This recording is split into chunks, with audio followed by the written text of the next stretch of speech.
हमारे शब्द बड़े खतरनाक होते हैं, उन्हें बदलाव की जरूरत है। कई बार अपने विषय में हम खुद के बारे में कहते हैं। कई बार हमसे खूबसूरत कुछ लोग होते हैं और हम कहते हैं कि परमेश्वर ने मुझे काला क्यों बना दिया। कई लोगों को अपने बाल से खुश नहीं है, अपने बालों से, वो अपने बालों को श्राप देते हैं। मेरे बाल ये ठीक नहीं है, ऐसे कुराले हैं, घुंघरालू हैं, अच्छे नहीं है, मैं उसके जैसा क्यों नहीं हूँ। क्या कर रहे हैं? हम खुद को श्राप दे रहे हैं। इस तरह से जीने से तो अच्छा मर जाऊं। कई बार कहते हैं कि मेरे साथ ही हमेशा से क्यों होता है, मैं जानता हूँ कि कुछ होने वाला नहीं है।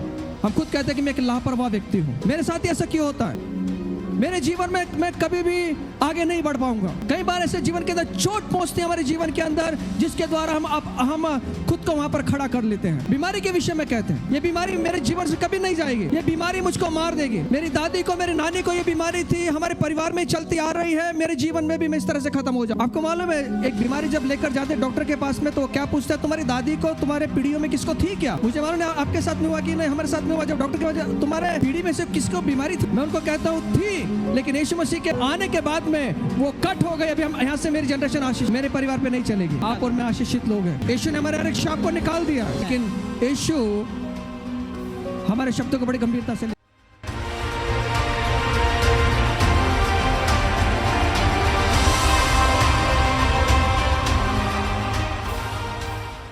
आज हम देखेंगे कि कई बार हमारे बोलने के द्वारा किस प्रकार हम फंस जाते हैं। आम्ही पाहत आहोत की कित्येकदा आमच्या बोलण्याच्या द्वारे आम्ही फसून जातो।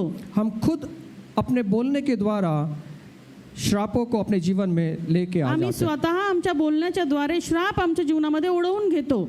खुद से बोले गए श्राप कैसे काम करते हैं, ये हमें जानना बहुत जरूरी है। स्वतःहून बोलून ओढून घेतलेले पाप कशा प्रकारे आमच्या जीवनामध्ये कार्य करतात ते आपण पाहणार आहोत। अनजाने में कई बार अपने शब्दों के द्वारा श्राप को लेकर आ जाते हैं। कळत न कळत बऱ्याचदा आमच्या बोलण्याच्या द्वारे आमच्या जीवनामध्ये आम्ही हे श्राप ओढवून घेतो। हम कई बार दबाव के कारण, क्रोध होने के कारण, हमारे दिल को चोट पहुंचने के कारण या निराशाओं के कारण हम कुछ बातों को बोल देते हैं। आणि कित्येकदा दबावामुळे आमचं हृदय दुखावल्या गेल्यामुळे आम्ही काय होतो की आमच्या मुखामधून अपशब्द निघतात और हम सहज रीति से उन शब्दों को निकाल देते हैं आणि सहजरित्या आमच्या मुखातून हे शब्द निघून जातात और हम उसका परिणाम को जानते नहीं हैं। आणि त्याचे परिणाम आम्हाला कळत नाहीत। कई बार अपनी शरीर के विषय में, अपने परिवारों के विषय में, अपने बच्चों के विषय में, अपने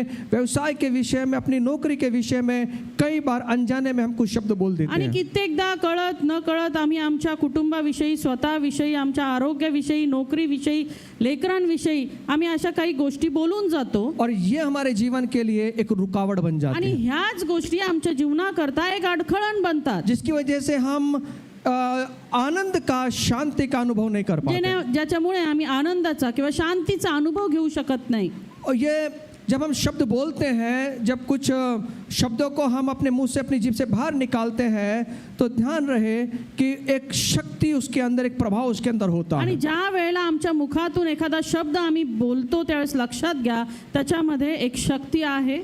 और ये उस तरह है कि किसी ने शब्द को फेंका और वापस अपने पास में आता है। आणि हे अशा प्रकारचं आहे की कुणीतरी ते शब्द फेकले आणि तो फिरून परत आपल्याकडे आले। हम जानते हैं कि एक घुमावदार हथियार जो ऑस्ट्रेलिया में उपयोग किया जाता है, उसको हम बूमरिंग कहते हैं, जो एक जानवर पर फेंका जाता है, उसके ऊपर वार करके वापस जिसने फेंका उसकी ओर लौट कर आता है। आणि बूमरिंग नावाचं एक शस्त्र आहे ऑस्ट्रेलियामध्ये ज्याचा उपयोग केला जातो जनावरांना मारण्याकरता।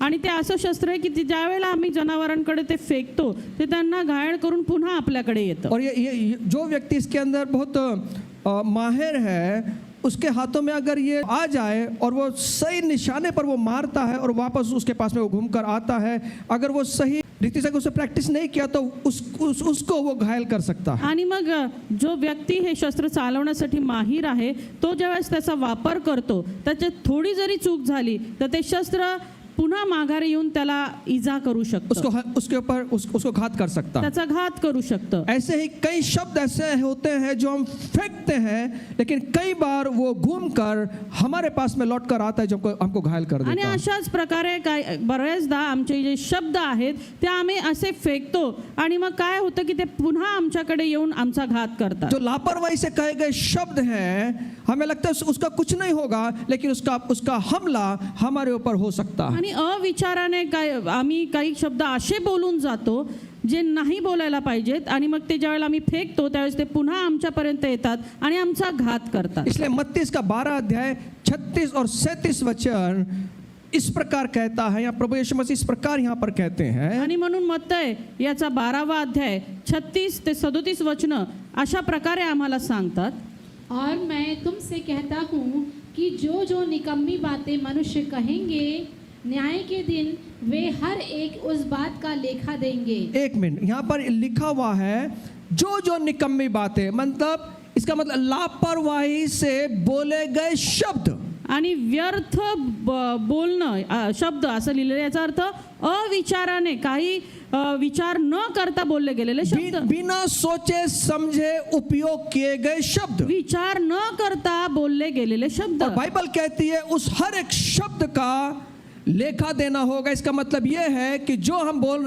रहे हैं उसका कार्य हो रहा है। आणि बायबल असं सांगतं की जे व्यर्थ शब्द विनाकारण आपण बोललेलो आहोत, पवित्र शास्त्र सांगतं की त्या प्रत्येकाचा हिशोब आम्हाला द्यावा लागणार आहे. जो हम शब्दों को उपयोग करते हैं, लापरवाही से उपयोग करते हैं, बिना सोचे समझे उपयोग करते हैं, इसका मतलब ये नहीं कि उसकी तीव्रता खत्म हो चुकी है। आणि अविचाराने बोलले गेलेले जे काही हे शब्द आहेत आणि ते आपण बोलून जातो असं समजू नका की त्याचा कुठलाही परिणाम होणार नाही. देखिए यहाँ पर यीशु मसीह क्या कह रहे हैं, या ठिकाणी येशू ख्रिस्त काय म्हणतात, फिर से एक बार वापस 36 वचन से, और मैं तुमसे कहता हूँ कि जो जो निकम्मी बातें मनुष्य कहेंगे, न्याय के दिन वे हर एक उस बात का लेखा देंगे। हर एक शब्द का लेखा देना होगा। प्रत्येक शब्दाचा हिशोब द्यावा लागेल, क्योंकि तू अपनी बातों के कारण निर्दोष और अपनी बातों ही के कारण दोषी ठहराया जाएगा। तो अपनी बातों के कारण दोषी होगा या निर्दोष ठहराया जाएगा। जब हम बोलते हैं अपने शब्दों के द्वारा हम खुद को फंसा सकते हैं। जेव्हा आम्ही बोलतो आमच्या स्वतःच्या शब्दांच्या द्वारे आम्ही स्वतः फसवले जाऊ शकतो. नीति वचन 6 अध्याय इसका 2 वचन कहता है, जो हम मुंह से अपने शब्दों को कहेंगे उसके द्वारा हम अपने आप को अपनी चीजों को बांध सकते हैं। आणि नीतिसूत्र 6:2 मध्ये आम्हाला असं वाचायला मिळतं की जे काही शब्द आम्ही आमच्या मुखाने बोलतो त्यामध्ये आम्ही फसले गेलेलो आहोत.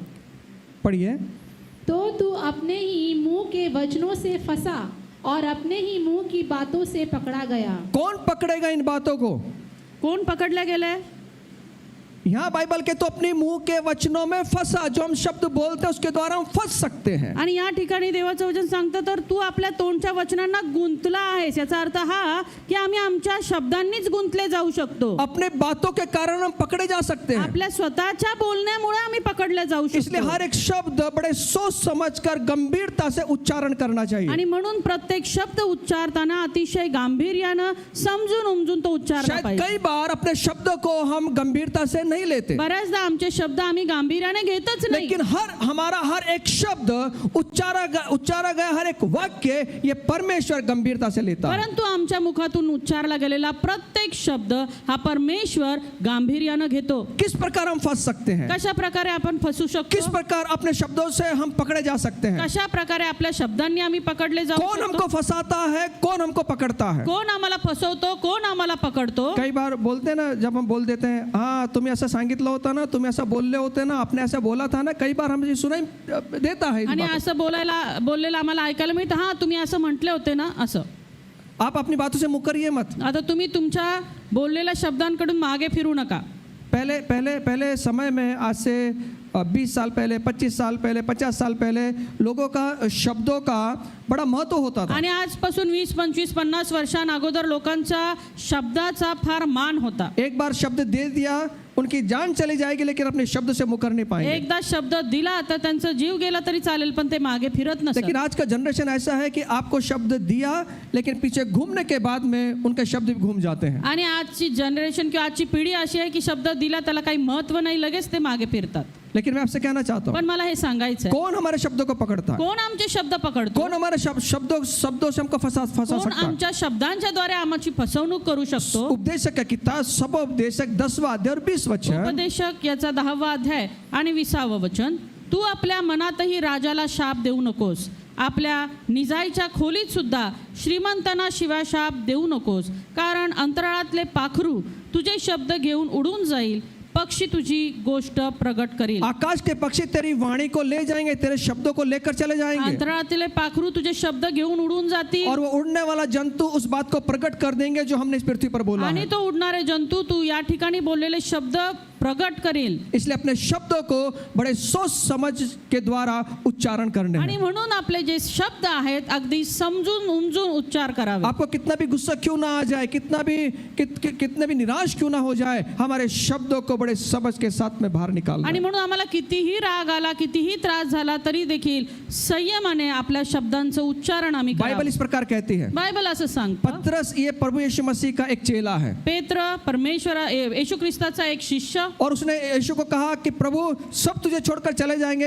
लेकिन मैं तेरे लिए मरने को तैयार हूँ। आणि तो म्हटला येशू सर्वजण तुला सोडून जातील पण मी तुझ्यासाठी मरायला देखील तयार आहे. तब यीशु ने उससे कहा कि आज ये तो 3 बार मेरा नकार करेगा। त्यावेळेला येशू ख्रिस्त त्याला म्हणतो की तू आजच 3दा माझा नकार जब कर. यीशु मसीह को पकड़ा गया, जेव्हा येशू ख्रिस्ताला धरून उसको देण्यात आलं उसको न्याय के लिए उसको शिक्षा के लिए लेके जा रहे थे, आणि त्याला शिक्षा देण्याकरता घेऊन और देण्यात आलं. पतरस भी उसके पीछे चल रहा आणि है। पेत्रही त्याच्या मागे चालत तब उसको कई लोगों ने पहचान लिया, पण बऱ्याच लोकांनी त्याला अरे ओळखलं. तू यीशु के साथ में था। अरे तू तो येशू सोबत तो बोलता होता. मैं नहीं था, तो म्हणतो मी नव्हतो, मैं नहीं था। मी नव्हतो. फिर दूसरी बार उससे कहते तू यीशु के साथ था। आणि पुन्हा दुसऱ्यांदा म्हणतो अरे तू तर येशू सोबत होता. तीसरी बार भी उसको कहते हैं। तिसऱ्यांदा देखील त्याला बाइबल इस बोलतो. प्रकार कहती है, पवित्र शास्त्र सांगतं, पतरस ने प्रभु यीशु मसीह को शापोपचार किया।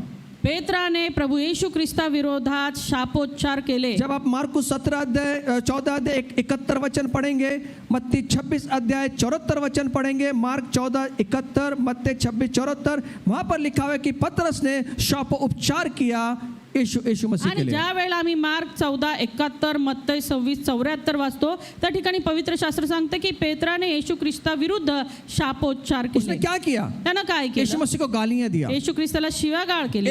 यीशु मसीह के बारे में उसने उलट बात किया। येशू ख्रिस्ताच्या विरोधात तो बोलला. लेकिन हम जानते हैं कि यीशु मसीह को उसने उल्टा कहा, लेकिन उसके मन को वो बात खा गई। आणि ज्या वेळेला त्यांनी येशू ख्रिस्ता विरोधात बोलला ही गोष्ट त्याच्या स्वतःच्या मनाला खाल्ली उसने पश्चाताप किया। आणि त्याने पश्चाताप अब केला. यीशु मसीह मरने के बाद में 3 दिन कब्र में थे, वापस जिंदा हुए। येशू ख्रिस्त मेल्यानंतर 3 दिवस कबरेमध्ये होते आणि तिसऱ्या दिवशी पुन्हा जिवंत वो झाले काफी शिष्यों को दिखाई दिए। आणि बऱ्याच शिष्यांना त्यांनी दर्शन अब दिलं. यीशु मसीह एक बात वहां कह रहे हैं, येशू ख्रिस्त एक गोष्ट त्या ठिकाणी बोलत पुनरुत्थान जीवित होने के बाद में यीशु अपने चेलों से मिलते हैं, आणि पुनरुत्थान झाल्यानंतर जिवंत झाल्यानंतर येशू ख्रिस्त आपल्या शिष्यांना और भेटतात. मरकुस 16:7 में वो कहते आणि हैं, मार्क 16:7 मध्ये ते म्हणतात. मार्क इसका 16 अध्याय 7 वचन में कहते हैं, मार्क याचा 16वा अध्याय आणि 7व्या वचनामध्ये असं म्हटलेलं ध्यान से आहे. सुनना। हाँ, तर परंतु तुम जाओ और उसके चेलों और पतरस से कहो सुनिए कि वह तुमसे एक मिनट। पतरस चेलों से और पतरस से कहो लिखा है। या ठिकाणी असं लिहिलंय की शिष्यांना व पेत्राला. अब एक बात मुझे बताइए, अरे- पतरस क्या चेलों में नहीं था? आता एक गोष्ट सांगा, पेत्र हा काय शिष्यांपैकी एक नव्हता का? कितने यीशु मसीह कितने शिष्य थे? किती होते शिष्य? 12 में से एक पतरस था क्या? आणि 12 पैकीच एक पेत्र होता का? लेकिन यहाँ पर उसका चेलों से नाम निकाल दिया गया पण है। या ठिकाणी त्याचं नाव शिष्यांच्या यादीमधून काढलंय. यीशु ने ये कहना था मेरे चेलों से कहो, येशूनं हे म्हणायला पाहिजे होते की माझ्या शिष्यांना सांगा. लेकिन यीशु मसीह कह रहे हैं मेरे चेलों से और पतरस से कहो। पण या ठिकाणी येशू ख्रिस्त म्हणत आहेत की शिष्यांना व पेत्रालाही सांगा. इसका मतलब ये हुआ याचा अर्थ हा, अब पतरस शिष्यों की सूची में यादी में नहीं है। आता जो हा पेत्र आहे तो शिष्यांच्या यादीमध्ये नाहीच आहे. उसको कट कर दिया गया। त्याला त्याच्यातून वगळण्यात आलंय. किसने कट किया? कुणी केलं? उसके खुद के शब्दों ने। त्याच्या स्वतःच्या शब्दांनी.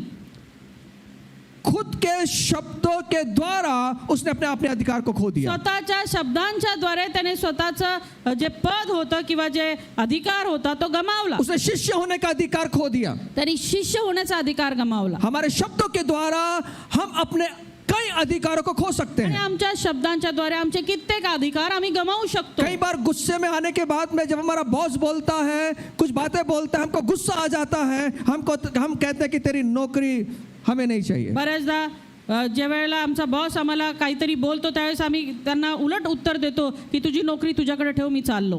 कई बार इस गुस्से की वजह से कितने परिवार नष्ट हो चुके हैं। कितीतरी वेळा या रागाच्या मुळे कितीतरी कुटुंब नष्ट झालेले आहेत. अब गुस्से की वजह से कई जो शब्द कहे गए हैं, उच्चारे गए हैं, उसके द्वारा परिवार टूट चुके हैं। रागामध्ये जे शब्द उच्चारले गेलेले आहेत त्यामुळे कितीतरी कुटुंब उद्ध्वस्त झालेली आहेत. कईयों ने अपनी नौकरी को खो दिया है। कितीतरी लोकांनी आपल्या नोकऱ्या गमावल्यात. कईयों ने अपने व्यवसाय को नीचे गिरा दिया गया कितीतरी लोकांचे व्यवसाय खालच्या स्तरावर गेलेले आहेत. बोलने के द्वारा, कशामुळे? बोलण्याच्या शब्दों के द्वारा। शब्दांच्या और द्वारे. पतरस ने अपने शिष्य का अधिकार, अपने चेले का अधिकार अपने बोलने से खो दिया आणि है। पेत्राने देखील आम्ही पाहतो की आपल्या बोलण्याच्या द्वारे आपला शिष्यत्वाचा अधिकार गमावला. और जब यीशु मसीह पतरस को मिलते आणि हैं, ज्या वेळेस येशू ख्रिस्त पेत्राला भेट जब पतरस ने 3 बार नकार किया, तब यीशु मसीह ने 3 बार उससे कहा, तुम मुझसे प्यार करता है क्या? तुम मुझसे प्यार करता है क्या? तुम मुझसे प्यार करता है क्या? नकार करण्या अगोदर येशू ख्रिस्ताने 3 वेळा पेत्राला विचारलं, तू माझ्यावर प्रेम करतोस का? तू माझ्यावर प्रेम करतोस का?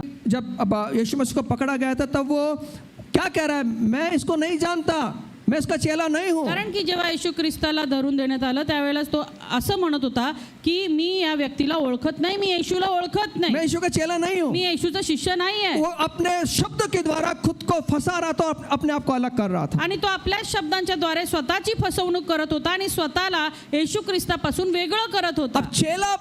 अब वापस चेला बनने के लिए उसको ये स्वीकार करना था, आता पुन्हा शिष्य होण्याकरता त्याला स्वीकार करायचा होता, पश्चाताप करना था। त्याला पश्चाताप करायचा होता. उसने जो बात बोला था उसको नकार करना था, आणि ज्या गोष्टी तो बोलला तर त्याला नकारायच्या और होत्या सही बातों में उस बात को बदलना था। आणि योग्य गोष्टीमध्ये त्या गोष्टी बदलायच्या इसलिए होत्या. यीशु मसीह ने उसको 3 बार पूछा, आणि म्हणून येशू ख्रिस्ताने त्याला 3 वेळा विचारलं. और पतरस ने सबसे पहले पश्चाताप किया। पेत्राने सर्वात पहिलं पश्चाताप केला. हाँ, उसने स्वीकार किया, त्याने स्वीकारलं मैंने गलत किया की है। मी चूक केली. उसने पश्चाताप किया, त्याने पश्चाताप केला. उसने नकार किया त्याने नकार कि केला मैंने जो बोला है मैं उसको वापस लेता हूँ। आणि जे काही मी बोललो ते मी पुन्हा आपल्याकडे घेतो. हमने जो गलत कहा है उसको वापस लेना है, आणि जे चुकीचं आम्ही बोलतो ना ते पुन्हा आपल्याला स्वीकारायला उसको पाहिजे. सही बात में बदल देना आणि है। त्या गोष्टी योग्य गोष्टीमध्ये बदलायला उसने पाहिजे. विश्वास के साथ में ये किया, त्याने विश्वासानं हे और केलं फिर से वो चेलों की सूची में आ गया। आणि पुन्हा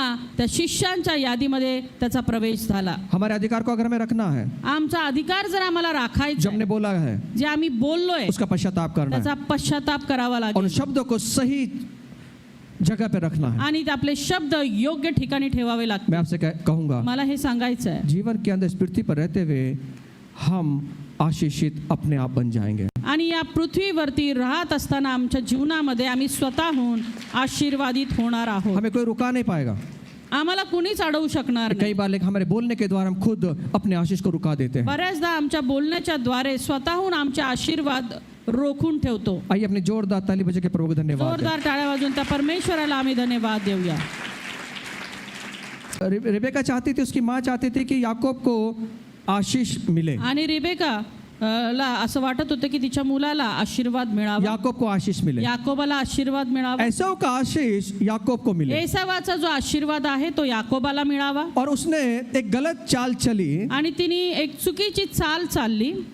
याकूब जानता था अगर मैं पकड़ा गया, अगर मेरे पिता ने मुझे शाप दिया तो मुझ पे और मेरी जनरेशन पे ये लगेगा। आणि याकोबाला माहित होतं की जर माझ्या पित्याने ही फसवणूक ओळखली तर फक्त मलाच नाही तर माझ्या पिढ्यांचा देखील नाश होईल. इसलिए याकूब डर रहा था गलत बात करने के आणि लिए। म्हणून या चुकीच्या गोष्टी करण्याकरता याकोब भीत होता. लेकिन उसकी माँ कहती है, पण त्याची आई म्हणते उत्पत्ति 27 अध्याय और 12 से 13 वचन के अंदर, उत्पत्ती 27 12 ते 13 वचनांमध्ये, कदाचित मेरा पिता मुझे टटोलने लगे तो मैं उसकी दृष्टि में ठग ठहरूंगा और आशीष के बदले शाप ही कमाऊंगा।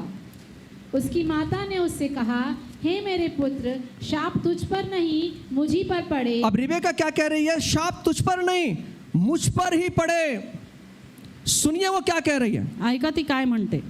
तू केवल मेरी सुन और जाकर वे बच्चे मेरे पास ले आ। जब रिबेका ने इस प्रकार कहा कि तेरा शाप मुझ पर पड़े, उस दिन के बाद में रिबेका का जीवन में हम देखते हैं निराशाएं छा गई। आणि ज्या वेळेला ती असं म्हटली की तुझा श्राप माझ्यावर पडो, त्यानंतर आपण पाहतो की तिच्या जीवनामध्ये निराशेमध्ये ती गेली. जो याकूब को परमेश्वर ने आशीष दिया था, उस आशीष का उपभोग वो नहीं कर पाई। आणि जो आशीर्वाद याकोबाला मिळाला होता, त्या आशीर्वादाचा उपभोग ती घेऊ शकली जो नाही. उसने कहा उसके कारण वो निंदक बन गई। आणि जे ती बोलली त्याच्यामुळे ती निंदक झाली. देखिए वो क्या कह रही है 46 वचन के अंदर, 46 वचन के अंदर। 46 वचनामध्ये ती काय म्हणते, तेव्हा रिबेका इसाकाला म्हणाली, या हेतींच्या मुलीमुळे माझा जीव मला नकोसा झाला आहे. मैं अपने प्राण से घिन करती हूं, ऐसा वो कह रही है। वो उसने क्या कहा था कि याकूब तू डर मत, ती काय म्हणाली होती, याकोबा तू भिवू नको, तेरा शाप मुझ पर पड़े। तुझा श्राप माझ्यावर येऊ. वो क्या कर रही है? ती काय करत आहे, अपने बोलने के द्वारा शाप को अपने जीवन में खींच रही है। आपल्या बोलण्यानं तो श्राप स्वतःच्या जीवनामध्ये ओढून आणत और आहे. यहाँ पर आप देखिए वो कह रहे हैं मैं अपने प्राण से घिन करती हूँ। आणि या ठिकाणी ती म्हणते की माझा जीव मला नकोसा झालाय. कई बार रिबेका की तरह हम बोलते हैं, आणि कित्येकदा रिबेका समान आम्ही बोलतो, मैं जीवन से थक चुका हूँ, मी जीवनामध्ये थकलो, कभी कुछ मेरे जीवन में ठीक नहीं होगा, माझ्या जीवनात कधीच काही चांगलं होणार नाही, मैं जो कर रहा हूँ उसका क्या फायदा है, मी काय करतोय त्याचा काही फायदा नाही, मैं निराश हो चुका हूँ मेरे जीवन में, माझ्या जीवनात मी निराश झालेलो आहे, काश मैं मर जाता, बरं मी मेलो असतो तर बरं झालं काश मैं असतं, मर जाती। मी मेले असते तर बरं झालं ये असतं. शब्द हमारे जीवन में कई बार हम उच्चारते हैं। आणि हे शब्द आमच्या जीवनामध्ये कित्येकदा आम्ही उच्चारतो. ये उच्चारे हुए शब्द क्या कर रहे हैं? हे उच्चारले गेलेले शब्द काय करतात, हम अपने ऊपर श्राप को लेकर आ रहे हैं स्वतःवर श्राप ओढून घेत आहेत. और मनुष्य अपने जीवन को रुका देता है। आणि मनुष्य आपल्या जीवनाला रोखून ठेवत आहे. आप देखिए रिबेका के क्या हुआ? आपण पाहतो रिबेकाच्या बाबतीत काय वो झालं. आधे रास्ते में मर गई। ती अर्ध्या रस्त्यातच मरण पावली. वो कह रहे हैं मैं अपने प्राण से घिन करती हूँ। मला माझा जीव नकोसा झालाय. कई बार लोग बोलते हैं कि मुझे जीना नहीं है। बऱ्याचदा आम्ही म्हणतो की मला जगायचंच नाही. क्या फायदा है ऐसे जीने का? असं जगण्याचा काय उपयोग. हम अपने ऊपर क्या कर रहे हैं? आम्ही स्वतःवर काय ओढत उन आहोत. शब्दों के द्वारा अपने ऊपर श्राप लेकर आ रहे हैं। आम्ही या शब्दांच्या द्वारे स्वतःच्या जीवनावरती शाप ओढून आणत आहोत. आपको मालूम है जब यीशु मसीह को क्रूस पर दिया जा रहा था, तुम्हाला माहिती आहे का, येशू ख्रिस्ताला ज्या वेळेला वधस्तंभी देण्यात येत होतं, वहां पर उस राजा ने कहा बरअब्बा को छोड़ू या यीशु को छोड़ू, उसने लोगों के सामने रखा। आणि लोकांसमोर त्याने ठेवलं की मी येशूला सोडू की बरअब्बाला सोडू. लोगों ने क्या कहा? लोक काय म्हणाले, जोर से बोलो, लोगों ने क्या कहा? लोक काय म्हणाले, राजा ने क्या कहा मालूम? ये निर्दोष है, राजा काय म्हणाला माहिती की हा तर निर्दोष आहे, इसको जाने दो। ह्याला जाऊ देत. लेकिन लोगों ने क्या कहा? पण लोक काय म्हणाले, इसको क्रूस पर डाल दो ह्याला वधस्तंभावर टाका और बरअब्बा को छोड़ दो। आणि बरअब्बाला सोडा. और उन्होंने क्या कहा मालूम है? आणि ते काय म्हणाले माहिती मत्ती का, 27 अध्याय और 25 वचन के अंदर देखिए क्या कहा। मत्ती 27 आणि 25. मत्ती को शुभ वर्तमान 27 अध्याय 25 वचन। बहुत ध्यान से सुनना, ये आत्मिक बातें हैं जो हमारे जीवन में बहुत कुछ प्रभाव कर सकता है। यावरून आपले काहीच चालत नाही, उलट अधिकच गडबड होत आहे असे पाहून पिलाताने पाणी घेऊन लोक समुदाय समोर हात धुवून म्हटले मी या नीतिमान मनुष्याच्या रक्ताविषयी निर्दोष आहे, तुमचे तुम्हीच पहा. सर्व लोकांनी उत्तर दिले की त्याचे रक्त आमच्यावर व आमच्या बाळांवर असो. सुनिए यहूदी लोग क्या कह रहे हैं? उसका लहू हम पर और हमारी संतानों पर हो, त्याचं रक्त आमच्यावर व आमच्या बाळांवर असो. यहाँ पर इन लोगों ने 2 श्रापों को अपने ऊपर लेकर आए। या ठिकाणी दोषारोप या लोकांनी स्वतःवर ओढून घेतले. पहिलं उन्होंने खुद के शब्द के द्वारा अपने ऊपर श्राप लेकर आए।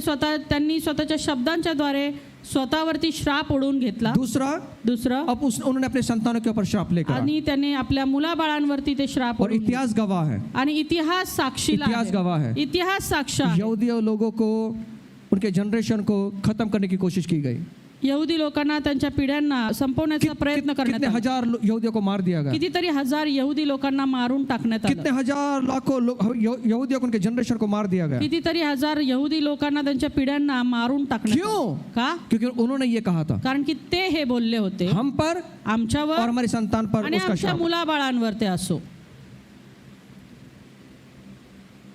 जैसा हम कहेंगे जसं तुम्ही बोलणार वैसा हमारे जीवन में होगा. तसंच आमच्या जीवनामध्ये होणार. आप इस मजाक में मत लेना, आणि हे तुम्ही मजाक मध्ये घेऊ क्योंकि नका, परमेश्वर हमारे शब्दों को कभी मजाक में नहीं लेता. कारण आमचा परमेश्वर आमचे शब्द कधीच चेष्टेवारी घेत नाही. आपको मालूम, जब कनान देश में जाने का समय आया, तुम्हाला माहिती आहे कनान देशामध्ये जाण्याची वेळ आली. इजराइल लोगों को कनान देश में, आशीष के देश में जाने का समय आया. इस्रायल लोकांचा कनान देशात आशीर्वादाच्या देशामध्ये जाण्याची वेळ आली. वही उन्होंने उसमें प्रवेश किया. उन्होंने, त्याच लोकांनी त्या देशामध्ये प्रवेश केला जिन्होंने अपने शब्दों को सकारात्मक रखा, ज्यांनी त्यांचे शब्द सकारात्मक ठेवले. और वो एक भी व्यक्ति नहीं गया कनान देश में, आशीष के देश में, जिन्होंने नकारात्मक कहा था. पण जे नकारात्मक बोलले त्या एकही व्यक्ती त्या आशीर्वादाच्या शहरामध्ये प्रवेश करू नाही शकले. इसलिए अपने जीवन के अंदर हमेशा सकारात्मक बने रहे, अपने शब्दों को ठीक से उच्चारण करते रहे. मैं परमेश्वर का वचन का वादा है कि हमें आशीष से कोई रोक नहीं पाएगा. आणि म्हणून आपल्या जीवनामध्ये नेहमी सकारात्मक राहा, सकारात्मक शब्द वापरा. या आम्हाला आशीर्वादाच्या देशामध्ये जाण्यापासून कोणीच रोखू शकणार नाही. आमेन. आमेन. आशीष हमारे शब्दों के ऊपर आधारित है. आशीर्वाद आमच्या शब्दांवरती आधारित आहे. ये शब्द बड़े शक्तिशाली होते हैं. आणि हे शब्द फार शक्तिशाली असतात. हम सब जानते हैं कि यीशु मसीह ने कहा कि अगर इस पहाड़ से कह दे, येशू ख्रिस्त काय म्हणाला, जर तू या डोंगराला म्हणशील, जो तू कहेगा वो हो जाएगा. जे तू म्हणशील ते होईल. इसका मतलब यीशु मसीह क्या कह रहे हैं? याचा अर्थ येशू ख्रिस्त काय म्हणत आहे, जो तेरे शब्द हैं, जे तुझे हे शब्द आहे उसमें प्रभाव है. त्याच्यात प्रभाव आहे. निर्जीव चीजें भी वो तेरा सुनकर वैसा करने लगेगी. आणि निर्जीव गोष्टी देखील तू सांगितल्याप्रमाणे करू लागतील. पर्वत निर्जीव है या सजीव है? पर्वत निर्जीव आहे का सजीव आहे? तो जोर से बोलना भाई. यीशु ने क्या कहा? तू अगर इस पहाड़ से कह दे, येशू म्हणाला, तू जर या डोंगराला म्हणशील वो तेरे कहने के अनुसार करेगा. तर तुझ्या म्हणण्यानुसार तो करेल.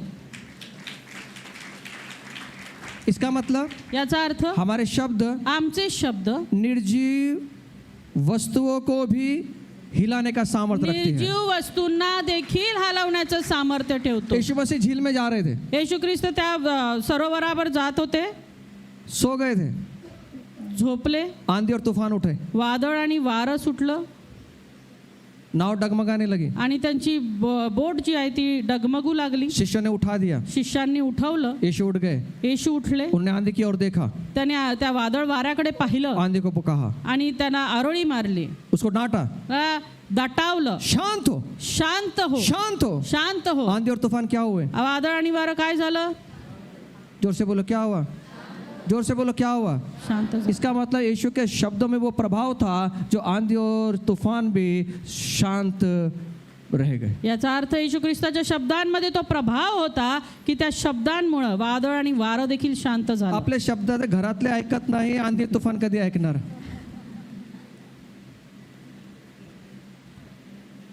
यीशु के शब्द में आंधी और तूफान ने भी सुन लिया, येशूचे शब्द वादळ आणि वाऱ्याने देखील ऐकले. और वही सामर्थ यीशु ने आपको और मुझे दिया है. तेच सामर्थ्य येशू ख्रिस्ताने तुम्हाला आणि मला दिलेलं आहे. आपके और मेरे अंदर वही सामर्थ को खुदा बाप ने डाला है, आणि तेच सामर्थ्य येशू ख्रिस्ताने तुमच्या आणि माझ्यामध्ये घातलेलं आहे. क्योंकि वचन कहता है कारण वचन तेरे सांगतं, जीभ के अंदर मृत्यु और जीवन देने का सामर्थ. तुझ्या जिभेमध्ये मृत्यू आणि जीवन देण्याचं सामर्थ्य आहे. हो कि नहीं? तू इस पहाड़ से कह दे, तू इस पहाड़ से कह दे, या डोंगराला बोल, क्या होगा? काय होईल? जोर से बोलना रे भाई. क्या होगा डोंगर का? मला काय माहिती का होणार? हां, तुम्हीच बघा तुमच्या डोंगरचं काय होईल. हिलेगा नहीं रे बाबा. तो अगर पहाड़ को कह दे समुद्र में जाके गिर, तो क्या होगा? उसको अपनी जगह से हिलना. जाना पड़ेगा. आमीन. आमेन. और जो आपने कहा उसको सुनना पड़ेगा. इसका मतलब आपके शब्दों के अंदर खुदा बाप ने सामर्थ्य रखा हुआ है। याचा अर्थ आपल्या शब्दांमध्ये येशू ख्रिस्ताने प्रभाव ताकद ठेवलेली आहे, जीवन को रखा हुआ है, जीवन ठेवलेलं आहे, मृत्यू को रखा हुआ है। मृत्यू ठेवलेला आहे. जैसा आप कहेंगे जसं तुम्ही म्हणणार वैसा आपके जीवन में होगा। तसंच तुमच्या जीवनामध्ये होणार. इसलिए अपने जीवन के अंदर बड़ी गंभीरता से शब्द को उच्चार म्हणून करना। आपल्या जीवनामध्ये शब्द उच्चारताना अतिशय गांभीर्याने ते उच्चारा, नहीं तो अपने ऊपर हम श्राप को लेकर आ नाहीतर जाएंगे। आपल्यावर कदाचित आपण शाप ओढवून आणू. कुछ बातें बहुत खतरनाक होती हैं, काही गोष्टी अतिशय भयानक असतात. हमारे शब्द बड़े खतरनाक होते हैं, आमचे शब्द अतिशय भयानक असतात उन्हें बदलाव की जरूरत है। आणि त्याला बदलायची गरज आहे. कई बार अपने विषय में हम खुद के बारे में कहते हैं, बऱ्याचदा आम्ही स्वतःविषयी स्वतःला बोलतो. कई बार हमसे खूबसूरत कुछ लोग होते हैं किंवा बऱ्याचदा असं होतं की आमच्यापेक्षा सुंदर काही लोक असतात और हम कहते हैं कि परमेश्वर ने मुझे काला क्यों बना दिया। आणि आम्ही म्हणतो की परमेश्वराने मला काळच का केलं. कई लोगों को अपने बाल से खुश नहीं है, अपने बालों से काही लोक आपल्या केसांवरती नाखुश आहेत, वो अपने बालों को श्राप देते हैं। ते आपल्याच केसांना श्राप देतात. मेरे बाल ये ठीक नहीं है, ऐसे कुराले हैं, घुंघरालू हैं, अच्छे नहीं है, आणि माझे केस फार कुरळे आहेत, सरळ नाही आहेत, चांगले नाही आहेत. मैं उसके जैसा क्यों नहीं हूँ। मी त्याच्यासारखा का नाहीये. क्या कर रहे हैं काय करत आहोत. हम खुद को श्राप दे रहे हैं। स्वतःला श्राप देत आहोत. इस तरह से जीने से तो अच्छा मर जाऊं। असं जगण्यापेक्षा मेलेलं बरं. कई बार कहते हैं कि मेरे साथ ही हमेशा से क्यों होता है। बऱ्याचदा आम्ही असं म्हणतो की माझ्याच सोबत असं का होतं. मैं जानता हूं कि कुछ होने वाला नहीं है। मला माहिती की काय होणार नाही. हम खुद कहते हैं कि मैं एक लापरवाह व्यक्ति हूं, आम्ही स्वतः म्हणतो मी एक बेजबाबदार व्यक्ती आहे. मेरे साथ ही ऐसा क्यों होता है। माझ्या सोबतच असं का घडतं. मेरे जीवन में मैं कभी भी आगे नहीं बढ़ पाऊंगा। माझ्या जीवनामध्ये मी कधीच पुढे जाऊ शकणार नाही. मेरी आर्थिक परिस्थिति ऐसी की ऐसी है। माझी आर्थिक परिस्थिती जशीच्या तशीच आहे. मेरे पिताजी भी ऐसे थे और मैं भी ऐसा ही हूँ। माझे वडीलही तसेच होते, मी तसाच आहे. और कई बार अपने आप से हम खुद से नफरत करने लगते आणि हैं। बऱ्याचदा आम्ही स्वतःचा तिरस्कार करू लागतो. शादी के विषय में भी कई बार हम खतरनाक शब्दों को बोलते हैं। लग्नाविषयी देखील बऱ्याचदा आम्ही भयानक शब्द बोलून जातो. अपनी शादी के बारे में हम श्राप देते हैं। आपल्या विवाहाला आम्ही श्राप देतो. मेरा पति मेरी पत्नी हमेशा कुत्ता बिल्ली की से झगड़ा करती रहती है। माझा पती माझी पत्नी सारखी भांडत राहते. मेरे को नहीं रहना है उसके साथ में। मला तिच्यासोबत राहायचंच नाही. किसी ने तो कहा था कि तुम्हारी शादी टिक नहीं पाएगी, कोणीतरी म्हटलं होतं की तुमचं लग्न कधीच टिकणार नाही. और वो शब्द को हम पकड़ लेते हैं। आणि तो शब्द आम्ही पकडून धरतो. और कई बार शादी होने के बाद में 2 साल 3 साल बीत जाते, बच्चा नहीं होता। आणि बऱ्याचदा असं होतं की लग्न होतं, 2-3 वर्ष निघून जातात आणि मूल होत नाही. फिर हम अपने आप को कहने लगता है कि मैं कभी गर्भवती नहीं हो पाऊंगी। आणि मग आम्ही स्वतःला म्हणू लागतो की मी कधी गर्भवती होणारच नाही. अगर गर्भधारण हो भी गए तो 3 महीने के अंदर ये गर्भधारण गिर जाएगी। आणि गर्भधारणा झाली तरी 3 महिन्यात ते पडून जाईल. हम क्या कर रहे हैं। आम्ही काय करत हम आहोत. बोल रहे हैं। आम्ही बोलतोय. कई बार बच्चों के विषय में बोलते हैं, बऱ्याचदा मुलांविषयी आम्ही बोलतो. मेरे बच्चे कभी सुधरेंगे नहीं। माझे मुलं कधीच सुधारणार नाहीत. उनके बिहेव को देखकर, व्यवहार को देखकर हम कहते हैं त्यांची वागणूक बघून आम्ही असं म्हणतो ये मूर्ख है। हा मूर्ख आहे. कई बार ऐसे जीवन के अंदर चोट पहुंचती है हमारे जीवन के अंदर, जिसके द्वारा हम खुद को वहां पर खड़ा कर लेते हैं। आणि बऱ्याचदा असं प्रकारे आमच्या जीवनामध्ये आम्ही दुखावला जातो आणि त्या ठिकाणी आम्ही स्वतःला उभं करतो. बीमारी के विषय में कहते हैं आजाराविषयी म्हणतो ये बीमारी मेरे जीवन से कभी नहीं जाएगी, हा आजार माझ्या जीवनातून कधी जाणारच नाही. ये बीमारी मुझको मार देगी। हा आजार मला मारून टाकेल. मेरी दादी को, मेरी नानी को ये बीमारी थी, हमारे परिवार में चलती आ रही है, मेरे जीवन में भी मैं इस तरह से खत्म हो आणि जाऊंगा। माझ्या आजीला आणि पूर्वजांना हा आजार होता आणि हा आजार मला खाऊन टाकेल. आपको मालूम है एक बीमारी जब लेकर जाते हैं डॉक्टर के पास में तो वो क्या पूछता है, तुम्हारी दादी को तुम्हारे पीढ़ियों में किसको थी क्या। आणि ज्यावेळेस आम्ही डॉक्टरकडे जातो त्यावेळेस डॉक्टर आम्हाला विचारतो तुमच्या घरामध्ये कुणाला हा आजार होता का. मुझे मालूम है आपके साथ में हुआ कि नहीं, हमारे साथ में हुआ। जब डॉक्टर के पास तुम्हारे पीढ़ी में से किसको बीमारी थी आणि क्या। ज्यावेळेला तुमच्याविषयी माहित नाही, ज्यावेळेस आम्ही जातो त्यावेळेस आम्हाला विचार तुमच्या पिढ्यांमध्ये असं कुणाला होतं का. मैं उनको कहता हूँ थी, लेकिन यीशु मसीह के आने के बाद में वो कट हो गई। अभी हम यहाँ से मेरी जनरेशन आशीषित आणि है। मी तर म्हणेन की हा होती, परंतु येशू ख्रिस्तामध्ये आल्यापासून परमेश्वराने आमच्या पिढ्यांना आशीर्वादित केलेला आहे. मेरे परिवार पे नहीं चलेगी, माझ्या कुटुंबावर ते चालणार नाही. इसलिए हमारे जीवन के अंदर नहीं मेरी दादी को थी, शायद अब मुझे हो जाएगी, कट कर दीजिए। आणि म्हणून आपल्या जीवनामध्ये आम्ही असा विचार करत नाही माझ्या आजीला होतं मग आता मला पण होईल, तर आपल्या जीवनामधून हे कट करून आप टाका. और मैं आशीषित लोग हैं। तुम्ही आणि मी आशीर्वादित लोक आहोत. यीशु ने हमारे हर एक शाप को निकाल दिया, येशूने आम्हाला श्रापापासून मुक्त केलेलं आहे. लेकिन यीशु हमारे शब्दों को बड़ी गंभीरता से लेता है। परंतु येशू आमच्या शब्दांना अतिशय गांभीर्यानं कई घेतो. बार मानसिक तौर में बहुत बहुत हम दबाव में आ जाते हैं कित्येकदा मानसिकरित्या आम्ही दबावाखाली येतो और हम कहते हैं कि मैं ये सोच सोच कर ना पागल हो जाऊंगा, आणि आम्ही म्हणतो हा विचार करून करून मी वेडा होईन, मैं इसे झेल नहीं सकता, मी हे झेलू शकत ये नाही. मुझे पागल कर हे देगा। मला वेडा करेल. हम इसको बोलते रहते हैं, आम्ही असं बोलत राहतो. इस तरह के नकारात्मक शब्द बोलते हैं। अशा प्रकारचे नकारात्मक शब्द बोलतात. इससे क्या होता है मालूम? आणि काय होतं माहितीये का, दुष्ट आत्माओं के लिए दरवाजे खोल देते हैं। दुष्टात्म्यांसाठी दरवाजे उघडले जातात. एक आत्मा है दुष्ट आत्मा, मृत्यु का आत्मा जिसे कहते हैं, कई बार समय से पहले ही वो लोगों को मार देता। एक दुष्टात्मा आहे, मृत्यूचा आत्मा, जो वेळा अगोदरच लोकांना मारून टाकतो. कई बार आत्महत्या के विचार आ जाते हैं, बऱ्याचदा आत्महत्येचा विचार येतो. कई बार कहते हैं कि जीवन अर्थहीन है मेरा, बऱ्याचदा आम्ही म्हणतो की माझं जीवन व्यर्थ, और कई बार अर्थहीन आहे. मृत्यू के ख्याल हमारे विचारों में घूमते रहते हैं। आणि कित्येकदा मृत्यूचे विचार आमच्या डोक्यामध्ये येतात. उसके लिए कई बार हम बीमारियों के लिए दरवाजा खोल देते हैं। आणि या कारणामुळे बऱ्याचदा आमच्या जीवनामध्ये आजारासाठी दरवाजे उघडले जातात. और हम जानते हैं कि कई बार लोग आत्महत्या कर लेते हैं। आणि आम्ही पाहतो की बऱ्याचदा लोक आत्महत्या देखील करतात. बाइबल कहती है पवित्र शास्त्र सांगते शैतान ये हत्यारा है। सैतान हा हत्यारा आहे. कई बार वो समय से पहले ही वो लोगों को खत्म कर देता बऱ्याचदा तो वेळे अगोदरच लोकांना संपवतो. है। इसलिए अगर ऐसे कोई शब्द हमने उच्चारे होंगे, म्हणून जर असे काही शब्द आम्ही उच्चारले असतील, आज हमको उसको तोड़ना, हमें आज उसे तोड़ना है। आम्हाला त्यांना तोडायचंय. क्योंकि अगर आपको लगता है कि नहीं कुछ नहीं होता, मैं आपको बोलना चाहता हूँ निर्गम इसका 23 अध्याय और 32 वचन के तुम्हाला द्वारा। असं वाटत असेल नाही नाही काय होत नाही, निर्गमेचा 23वा अध्याय 32वा वचन आम्हाला काय बड़ी सांगतं. गंभीरता से यहाँ पर परमेश्वर ने लिखा है। आणि फार गांभीर्याने येशू ख्रिस्ताने त्या ठिकाणी परमेश्वराने लिहिलेलं आहे. तू न तो उनसे वाचा बांधना, वाचा बांधना, वाचा बांधने का मतलब अपने शब्दों के द्वारा बंद मत जाना। सुन, बस वाचा का मतलब क्या है? करार याचा अर्थ काय? जब हम बोलते हैं जे आम्ही बोलतो वो बन जाता है। ते बांधल्या जातं. हमारे शब्द शक्तिशाली है। आमचे शब्द शक्तिशाली आहेत. मेरी ये प्रार्थना की पवित्र आत्मा हमें दिखाए हमने क्या क्या बोला है। माझी हीच प्रार्थना आहे की पवित्र आत्म्याने आम्हाला दाखवावं की आम्ही काय काय बोललेलो आहोत. अपने परिवार के विषय में, आपल्या कुटुंबाविषयी, अपनी शादी के बारे में, आपल्या लग्नाविषयी, अपने पति और पत्नी के विषय आपल्या में, पती किंवा पत्नीविषयी, अपने बच्चों के विषय में, आपल्या लेकरांविषयी, आर्थिक परिस्थिति के बारे में, आर्थिक परिस्थितीविषयी, आपकी बीमारी के बारे में, आजाराविषयी हम क्या बोल रहे हैं। आम्ही काय बोललेलो आहोत.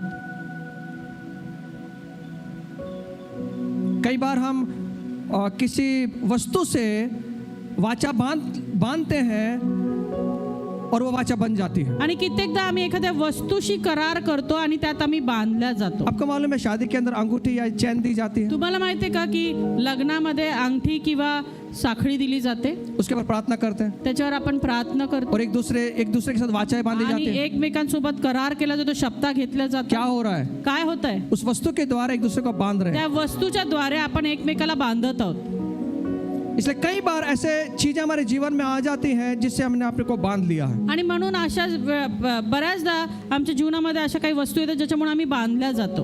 कुछ लोग हमें देते हैं कुछ रखने के लिए, हमें लगता है कि नहीं इसके द्वारा शायद ये होगा। आणि काही लोक काही ठेवण्यासाठी देतात घरामध्ये आणि आम्हाला असं वाटतं की नाही हे ठेवल्याने काहीतरी होईल. आजकल तेल पानी काफी फेमस है, आजकाल तेल पाणी अतिशय प्रसिद्ध आहे. रुमाल बड़ा प्रतिष्ठित है। रुमाल प्रसिद्ध आहे. प्रार्थना करके रुमाल लेके आ गए, प्रार्थना केला आणि रुमाल घेऊन आलो. प्रार्थना किया तेल पानी लेकर आ गए, प्रार्थना केली आणि तेल पाणी घेऊन आलो उसको रख देते हैं। आणि त्याला ठेवून देतात. हम क्या कर रहे हैं?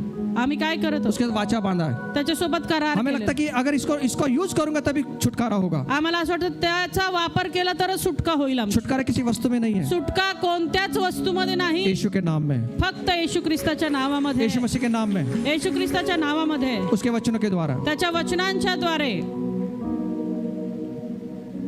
इसलिए अगर किसी वस्तु से या किसी चीज से वाचा बांधी हो और उसको तोड़ देना। आणि म्हणून जर कुठल्या वस्तू सोबत किंवा कुणाशी करार केला असेल ते आज तोडा. नीति वचन 6:4-5 वचन कहता है, नीतिसूत्र 6:4-5 आम्हाला सांगतो. तू ना तो अपनी आंखों में नींद और ना अपनी पलकों में झपकी आने देना, और अपने आप को हरणी के समान शिकारी के हाथ से और चिड़िया के समान चिड़ीमार के हाथ से छुड़ा. अपने आप को छुड़ा लेना है। स्वतःला सोडवून घ्यायचंय, मुक्त करायचंय. छुटकारे के लिए 2 बातें करना है। आणि मुक्तीसाठी 2 गोष्टी करायच्या. जो हम अपने शब्दों को बोला है जे शब्द आम्ही बोललोय उसको वापस लेना ते है पुन्हा घ्यायचे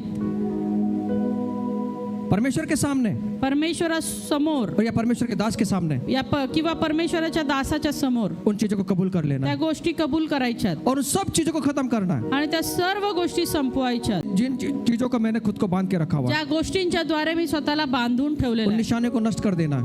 ते ज्या खुणा आहेत त्या नष्ट करायच्यात.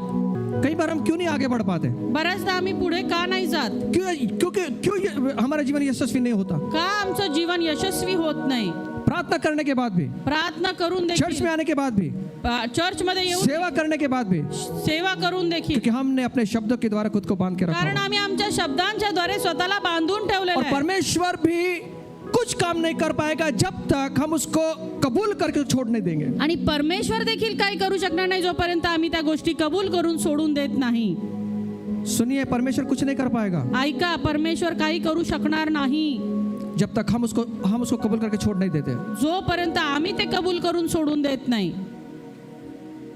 परमेश्वर भी कुछ कर नहीं पाएगा, परमेश्वर पण काही करणार नाही. कोई जीवन में चमत्कार नहीं कर पाएगा कुणीच जीवनामध्ये चमत्कार करू शकणार नाही जब तक हम उसको अंगीकार नहीं करते। जोपर्यंत आम्ही त्याचा अंगीकार करत नाही. पतरस ने प्रभु का इनकार किया, पेत्राने परमेश्वराचा नकार केला. 3 बार खुद के शब्दों से बांध दिया गया। 3 वेळा स्वतःच्याच शब्दांनी बांधला गेला. यीशु ने 3 बार उन्हीं शब्दों को कहलाकर उसको छुड़ाया। येशू ख्रिस्ताने 3 वेळा तेच शब्द उलट बोलून त्याच्याकडनं त्याच्यातून त्याची मुक्ती केली. वही आज हमें करना है। तेच आज आम्हाला करायचं. जब पतरस को 3 बार खुद कहा यीशु ने ये करना पड़ेगा, उसने किया। जेव्हा पेत्राला येशू ख्रिस्ताने सांगितलं की तुला आता असं बोलावं लागेल आणि त्याने ते केलं, तब उसे छुटकारा मिला। तेव्हा त्याला सुटका मिळाली. कुछ लोगों का मुंह एकदम बंद है काही लोकांचे तोंड एकदम बंद आहेत और कितनी प्रार्थना की यीशु मसीह नहीं छुड़ाएगा, आणि किती प्रार्थना केली तरी येशू ख्रिस्त नहीं छुड़ाएगा सोडवणार नाही जब तक हम खुद के द्वारा छुटकारा नहीं करते। जोपर्यंत आम्ही स्वतःहून कबूल करून सोडत नाही. आप खड़े हो जाएंगे थोड़ा, आपण थोडं उभं राहू का? कहे तो उन सब चीजों को जिसने आज आपको पकड़ा है। आज त्या सर्व गोष्टींना बोला ज्यांनी तुम्हाला जकडून ठेवलेलं आहे, जिसने आपको तंग करके रखा हुआ है। ज्याने तुम्हाला त्रस्त करून ठेवलेलं आहे. बीमारी होगी, आजार असतील, मानसिक तकलीफें होंगी, मानसिक त्रास असेल, आपने खुद के शब्दों से खुद के जीवन में कुछ बातें लेकर आई होंगी। स्वतःच्याच शब्दांनी स्वतःच्याच जीवनामध्ये काही गोष्टी घेऊन आला आज उनको असतात. सबको कह देना, आज त्या सगळ्यांना म्हणा चले जाओ, निघून जा, तेरा मेरा कोई संबंध नहीं तुझा है, माझा काही संबंध नाही. मेरा संबंध सिर्फ यीशु मसीह से है। माझा संबंध फक्त येशू ख्रिस्ताशी आहे. तो पहाड़ को कह दे उखड़ कर समुद्र में जा गिर, तेरे बोलने के द्वारा वैसा ही तू होगा। डोंगराला म्हणशील की उपटून समुद्रात टाकला जा, तर तुझ्या बोलण्यानुसार होईल. कई बार बोलोगे आपकी शादी कभी टिक नहीं पाएगी। कधीतरी कुणी बोलते लोक. म्हटलं असेल तुमचं लग्न कधी टिकणार नाही, तुमची जोड़ी बरोबर नहीं है, तुमची जोडी चांगली नाही, ज्यादा वो लड़की बहुत डेंजर है, ज्यादा टिक नहीं पाएगी आपके साथ। ती मुलगी फार डेंजर आहे, जास्त टिकणार नाही तुमच्यासोबत. और वो सोच के हमने भी अपने दिमाग खराब कर लिया। आणि ते विचार करून करून आम्ही आमचं डोकं फिरवून घेतलं. और जब देखोगे आपके जीवन के अंदर, आपके परिवार के अंदर वो सही में हो रहा है, आणि तुम्ही पाहाल तुमच्या जीवनामध्ये, कुटुंबामध्ये खरंच तसं होतंय. लड़ाई झगड़ा शुरू हो गया भांडणं सुरू होतात. और आपको फिर वो शब्द याद आते हैं, हाँ उसने कहा था ये शादी टिक नहीं पाएगी। आणि मग तुम्ही आजचा विचार करता, रे हा तो म्हटला होता तुमचं लग्न कधी टिकणार नाही. लेकिन यीशु में वो ताकत है, पण येशूमध्ये ती ताकद आहे. जो टूटी हुई चीजें भी हैं वो जुड़ जाती हैं। जो तुटलेल्या गोष्टी देखील आहेत त्या जोडल्या जातात. एक बार एक व्यक्ति को बिना सोचे समझे बोलने की आदत थी. एक व्यक्ती होता ज्याला बिना विचार करता बोलण्याची सवय होती. किसी को भी गुस्से में आके कुछ भी बोल देता था. रागात येऊन कुणालाही काही बोलत असे. एक बार अपने पड़ोसी के साथ में उसका बहुत झगड़ा हुआ. एकदा आपल्या शेजाऱ्यासोबत त्याची फार भांडणं झाली उसने बड़ा गलत बात किया उससे. आणि फार चुकीच्या गोष्टी तो बोलला. लेकिन बाद में इसको थोड़ा सा बुरा लगा कि मैंने गलत बात कर पण दिया. नंतर त्याला थोडंसं वाईट वाटलं की मी चुकीचं बोललो. उसके दिल को छू गई वो बात. आणि त्याच्या मनाला ती गोष्ट शिवून गेली.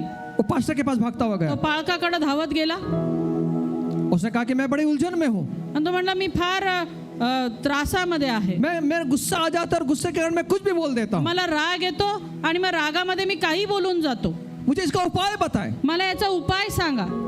पास्टर बड़े अच्छे से मुस्कुराए, पाळक चांगले हसले, उसकी ओर देखा त्याच्याकडे पाहिलं, और उसे कहा त्याला म्हणाले जाओ कुछ पक्षियों के पंखों को इकट्ठा कर लो.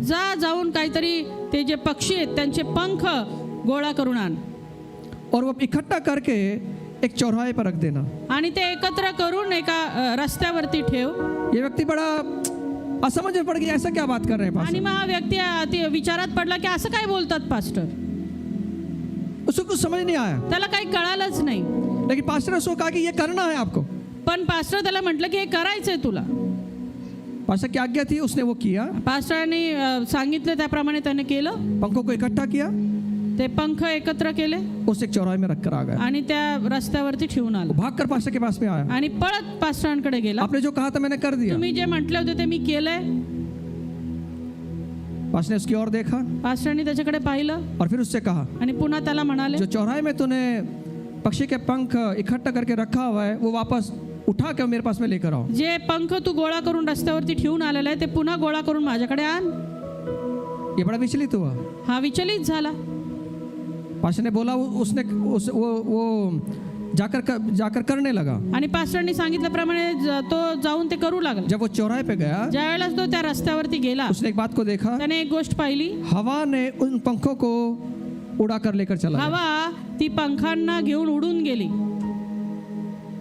एक भी पंख उसको नहीं मिला. एकही पंख त्याला सापडला नाही. दौड़ता हुआ पास्टर के पास तो आया. पुन्हा धावत पास्टरांकडे बोला आला पास्टर ऐसा सा हुआ आणि मेरे साथ. पास्टरांना सांगितलं असं असं झालंय. पंख मैंने इकट्ठा किए थे, बड़ी मेहनत से चौराहे पर जमा किया, लेकिन अब एक भी पंख नहीं मी है. फार मेहनतीने पंख गोळा केले, त्या रस्त्यावरती ठेवले, आता जाऊन बघितलं तर एकही पंख नाही. पास्टर ने उससे कहा पास्टर त्यावेळेला त्याला बोलले तुम्हारे शब्द भी ऐसे ही हैं, तुमचे शब्दही असेच आहेत. आसानी से मुख से निकाल देते हैं. सहज तोंडातून काढता. एक बार वो निकल गए, एकदा का ते निघाले. चाहकर भी आप वापस को नहीं ले सकते. तुम्ही पुन्हा तुमची इच्छा असून देखील ते पुन्हा माघारी घेऊ शकत नाही. वैसे हमारे जीवन में है. तसंच आमच्या जीवनामध्ये आहे. हम जब बोलते हैं आम्ही जेव्हा बोलतो किसको चोट पहुंचाते थे, कुणाला तरी दुखावतो, किसको घायल कर देते हैं, कुणाला तरी घायाळ करतो, अपने ऊपर श्राप को लेकर आते हैं, स्वतःवर श्राप ओढून आणतो, बीमारियों को लेकर आते हैं. आजार घेऊन येतो.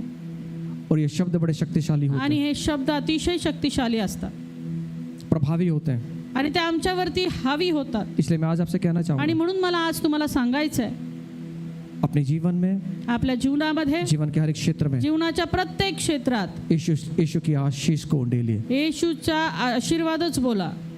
यीशु की आशीष उंडेलिए. येशूचा आशीर्वादच बोला. मेरी ये प्रार्थना है आज माझी हीच प्रार्थना आहे.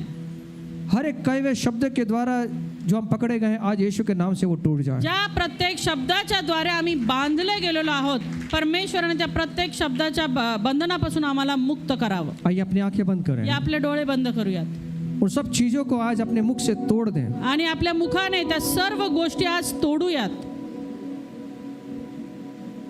मेरे पीछे प्रार्थना करें. मागे ही प्रार्थना करा. प्रभु यीशु मसीह, प्रभु यीशु मसीह, मैं क्षमा मांगता हूँ. मैं क्षमा मांगती हूँ. मैं क्षमा मांगती हूँ मैं क्षमा मांगती कि हूँ मैंने अपनी जीभ को कि मैंने अपनी जीभ को दूसरे और खुद को और स्वयं को श्रापित करने श्रापित करने और दर्द पहुंचाने और की दर्द पहुंचाने की अनुमति दी. अनुमति दी. मैं अंगीकार करता हूँ, मैं अंगीकार करता हूँ. मैं अंगीकार करती हूँ मैं अंगीकार करती हूँ कि मुझे कि मुझे श्राप देना श्राप देना पसंद था। मैंने इसके परिणामों को भोगा है। प्रभु यीशु मुझे क्षमा करें और अपने बहुमूल्य लहू से मुझे शुद्ध करें।